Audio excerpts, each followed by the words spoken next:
L'ACS, pour moi, c'est un tremplin vers le monde journalistique et le monde de la vulgarisation scientifique.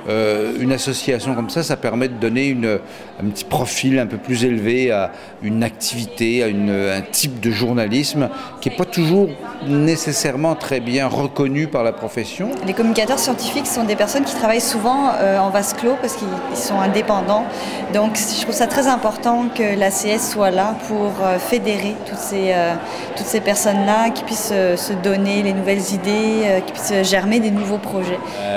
L'ACS, pour le milieu universitaire, peut permettre de suivre des formations très intéressantes sur la vulgarisation scientifique, sur comment des chercheurs devraient répondre à des médias. Donc c'est vraiment une force de formation en communication scientifique pour le milieu universitaire. Et je pense qu'aujourd'hui, on est à peu près 250 membres qui proviennent maintenant de tous les horizons. On a inclus la muséologie, tout ça. Moi, ça m'enrichit à chaque fois que je viens au colloque, à chaque fois que je vais au souper, que je vais au 5 à 7. C'est des gens qu'on veut connaître, qu'on veut davantage connaître, puis c'est l'occasion de se rencontrer au moins une fois par année. C'est même plus souvent avec les activités qui sont organisées par l'association. Et c'est ça, l'intérêt d'un regroupement, c'est de participer, c'est de s'impliquer, c'est de voir avec ces gens-là à créer des choses. Pour moi, l'ACS, ça a toujours été deux choses. D'abord, s'assurer que les journalistes disent moins d'âneries quand ils parlent de science. Puis, donc, la formation, c'est toujours le problème. Quand on lit des articles scientifiques, on s'aperçoit que le journaliste, il ne sait pas de quoi il parle. On est présent, on fait des activités qui stimulent les membres.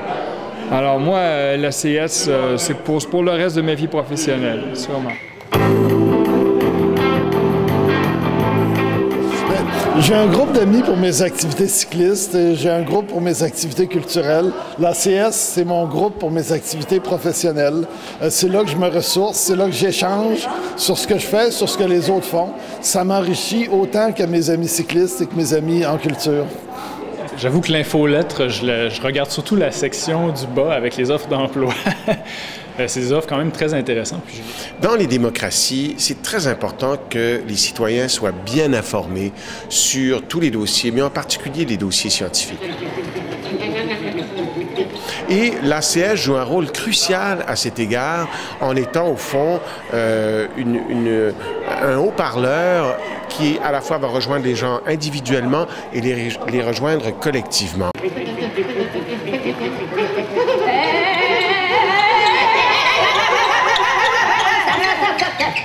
Je suis un électron libre! Je suis très contente que l'Association des communicateurs scientifiques soit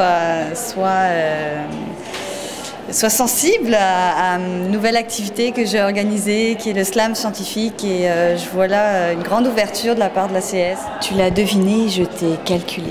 Je prendrai le chemin le plus optimal dans le repère orthogonal pour te dire que tes lignes de champ centripètes m'attirent irrésistiblement vers ton arête par un mouvement rectiligne accéléré.